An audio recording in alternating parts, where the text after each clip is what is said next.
À partir de ce lundi 7 février, le ministre congolais de l'Intérieur reçoit les formations politiques pour préparer une concertation nationale. L'initiative proposée par le gouvernement de Brazzaville est dénoncée par une partie de l'opposition qui veut un dialogue inclusif. Bonjour à tous, bonjour à toutes. Nous recevons Mamadou Diouf. Mamadou, bonjour, vous allez bien? Bonjour Michel. Avec vous, nous allons parler du Congo-Brazzaville. Début donc, comme déjà dit, ce lundi d'une concertation politique avant les législatives. L'objectif, Mamadou, ce sont les législatives à venir. Le parti au pouvoir ou bien le gouvernement parle d'une concertation nationale. L'opposition parle de dialogue inclusif. Est-ce que vous pensez que cette concertation a les chances d'aboutir?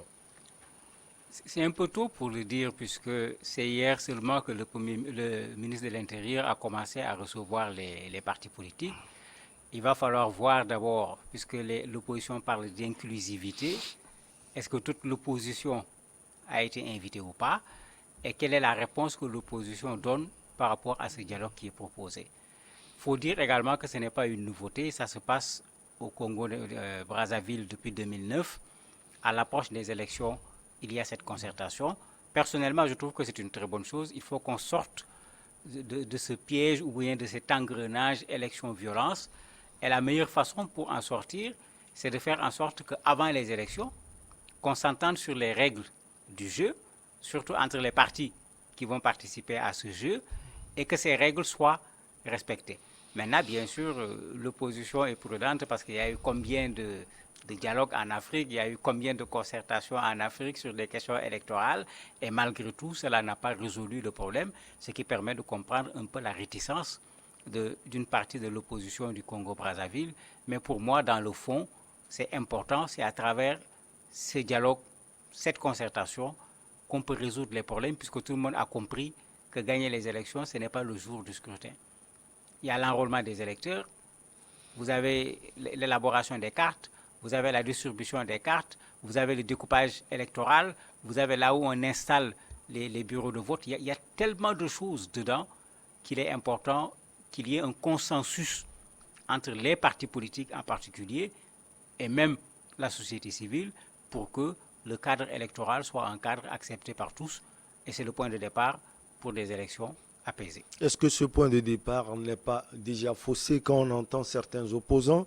Je vais parler par exemple de Clément Mierassa qui dit nous ne le regretterons pas parce que nous savons qu'il y a au Congo une politique d'exclusion et d'intolérance. Mais nous continuons notre combat parce que cela ne va pas nous désarmer. Les jeux ne sont pas déjà faussés, Mamadou Ben, Diouf. c'est pourquoi les mots ne sont pas les mêmes. Quand on dit concertation nationale, il suffit de prendre ici, là-bas, etc. et puis dire on s'est concerté. Quand tu dis dialogue inclusif, ça veut dire qu'on exclut personne. Les mots ne sont pas choisis au hasard par le côté du pouvoir ou par le côté de l'opposition. Pour moi, ce qui est important quand on va aller vers des élections, aucun acteur politique ne doit être exclu. Bon, quand je dis acteur, je ne veux pas faire également dans du populisme en disant dans nos pays où il y a 100, 200 partis, d'inviter tous les 200 partis. Il y a déjà un problème à régler là-bas. Il va falloir qu'on fasse un profil pour dire, pour qu'un parti puisse être appelé à des concertations nationales, le parti doit pouvoir répondre à un certain nombre de critères. Parce qu'une concertation avec 300 partis ne mènera absolument à rien, d'autant que certains partis ne dépassent pas ma propre petite famille, donc ce n'est pas la peine de les convoquer dans certaines assises pour augmenter le nombre de personnes seulement. Et ça, c'est important.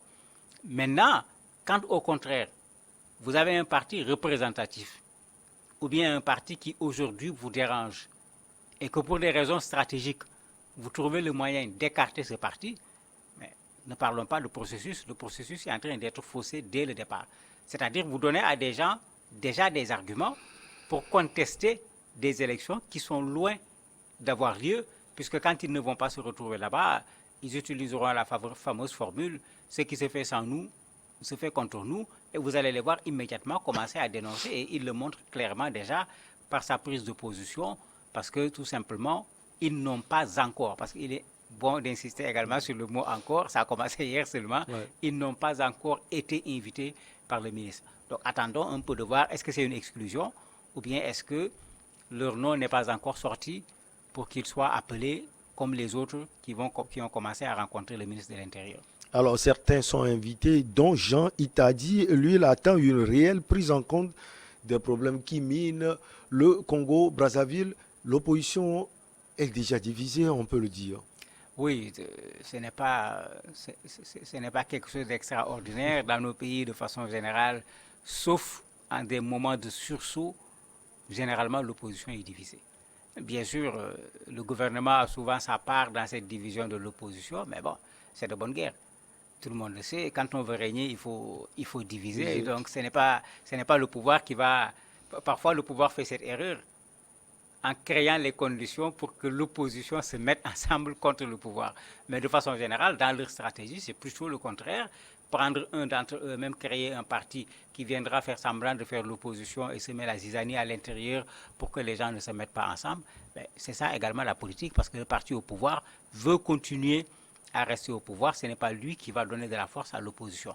C'est aux opposants maintenant de savoir que dans un pays, en fonction des circonstances, il y a des moments où il faut savoir oublier sa propre personne, oublier l'intérêt de son propre parti et mettre la patrie devant. Et cet élan, on ne le voit pas très souvent au niveau des partis d'opposition, de sorte que les analystes, plusieurs fois l'ont prédit, mettez-vous ensemble, vous avez les chances de réussir, allez en rang dispersé, vous allez être battus, mais plusieurs fois, ces prédictions se sont révélées être justifiées après des élections, et les gens ont regretté, on a dit on va reprendre, mais il y a eu combien de tentatives de candidats uniques de l'opposition, combien ont réussi? Il y a eu combien de tentatives, puisque les partis sont devenus trop nombreux, de dire on va regrouper des partis de gauche, de droite, puisque parfois ils se réclament plus ou moins de la même idéologie, mais toutes ces tentatives, le plus souvent, ne parviennent pas à réussir, et ça fait l'affaire du pouvoir, malgré que ces partis disent combattre le pouvoir. Alors, à Mamadou, il y a également un prisme. Il y a certains opposants qui sont en prison. Jean-Marie Michel Mokoko, par exemple. Comment on peut aller à une concertation en oubliant certains dans les géoles? Oui, en fait, ça dépend de qu'est-ce qu'on veut faire comme concertation. Quand vous allez les interpeller, la réponse est connue. On va vous dire, c'est pas nous qui l'avons condamné, c'est la justice. C'est la justice qui l'a condamné. Et comme nous sommes l'exécutif, il y a la séparation des pouvoirs. Bon, mais personne n'est dupe. Personne ne dupe sur ce plan-là. Et malheureusement, c'est ça qui fait que souvent, quand on dit débat, quand on dit concertation, quand on dit dialogue, les gens répondent en disant trois choses de plus souvent. On veut qu'il soit inclusif, que personne ne soit exclu. On veut qu'il soit franc et honnête, sincère, c'est-à-dire qu'on n'appelle pas les gens pour venir faire une messe, on va manger, etc. Mais bon, absolument rien ne va sortir. Et troisième chose qui de plus en plus est posée sous la forme d'une condition, on demande souvent au président de la République de s'engager pour que les conclusions soient appliquées. Parce que bien sûr, on peut faire un très bon dialogue, sortir un mémorandum, sortir des conclusions, des recommandations, des propositions. Si on met tout cela dans les tiroirs, après le dialogue aura servi à pas grand-chose.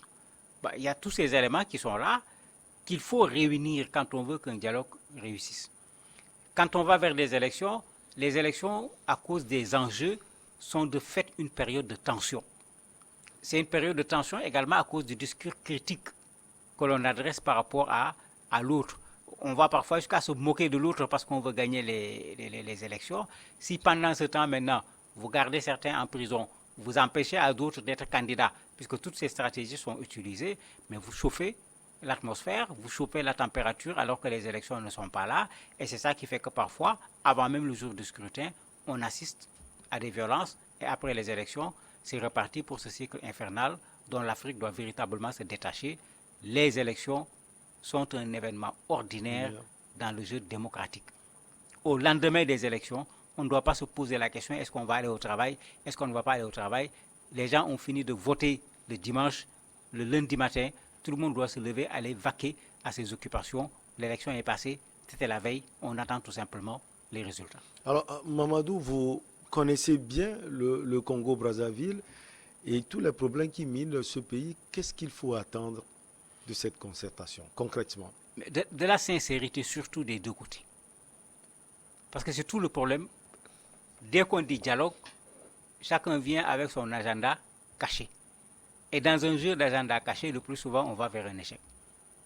Les gens n'ont qu'à accepter, s'ils veulent parler des élections, de poser clairement les élections sur la table, de mettre tout le processus électoral sur la table et de voir où se trouvent les difficultés et résoudre les difficultés. Aussi bien au niveau de l'État, si c'est des questions d'organisation, qu'au niveau de l'opposition, s'ils pensent que tel aspect ne les favorise pas, ça favorise l'État, que les gens discutent. Après la discussion, maintenant, que les gens s'entendent également sur un mode de prise de décision. Pour que, quand on va dire voilà la décision qui a été prise, qu'on soit d'accord. L'idéal, c'est le consensus, mais bien sûr que sur des questions électorales, avoir des consensus partout, ce n'est pas facile du tout. Il faut faire attention à la composition, puisqu'il y a un jeu qui consiste souvent à fabriquer une majorité. En disant on appelle la société civile, et comme en Afrique, malheureusement, vous avez société civile côté pouvoir, vous avez société civile côté opposition, on peut jouer là-dessus pour créer une majorité mécanique qui fera que quand on va prendre la décision va être immédiatement contestée. Je crois que quand on prend en compte tous ces éléments, l'autre élément, et c'est très certainement ce que tous les Congolais attendent, c'est qu'on puisse avoir des élections libres, c'est qu'on puisse avoir des élections transparentes, qu'on puisse avoir des élections dont les résultats proclamés ne seront pas contestés et surtout pas par la violence. Mais pour ce faire, il faut que toutes ces conditions-là soient réunies et que ceux qui viennent après que les conditions soient réunies le fassent de façon sincère pour que le Congo également sorte de ces questions d'élections contestées pour servir peut-être même de miroir à d'autres pays africains qui feront la même chose en appelant les acteurs politiques au dialogue pour trouver un consensus sur l'élection. Alors, Mamadou, depuis 2009, le Congo organise des concertations à la veille de chaque élection, mais ces élections sont toujours contestées par surtout l'opposition, il faut le préciser. Qu'est-ce qu'il faut ajouter de plus pour éviter ces contestations? C'est ce que je disais. Est-ce qu'il y a un pays africain où on n'a pas organisé de dialogue avec l'opposition? Ce n'est pas propre au Congo. Et pourtant, on assiste jusqu'à présent à une contestation des élections. Mais le problème de fond, c'est que quand on va vers ce dialogue, comme j'ai dit tout à l'heure, l'opposition veut créer les conditions pour renverser le pouvoir. Le pouvoir veut créer les conditions pour garder le pouvoir. On ne dialogue pas sur des élections sur cette base. La base est faussée. On doit créer des conditions pour que l'opposition ou le pouvoir viennent participer à un jeu démocratique où les jeux sont clairs, les jeux sont transparents, la vérité des urnes sera dite. C'est à cela que tout le monde doit s'atteler. Et maintenant, on laisse les populations prendre leurs responsabilités pour choisir à qui ils vont confier la destinée du pays quand c'est les présidentielles, ou bien qui ils choisiront pour devenir députés ou maires en fonction du type d'élection qu'on va faire. Et vous voyez que les deux approches n'ont absolument rien à voir. La première approche, elle est conflictuelle. La première approche, chacun vient en se disant, voilà ce que j'attends moi du dialogue. Et souvent, quand je ne peux pas l'avoir, on est prêt à faire un travail de blocage qui empêche au dialogue d'arriver à destination. Alors que de l'autre côté, celui qui veut bloquer, on pourra facilement l'identifier.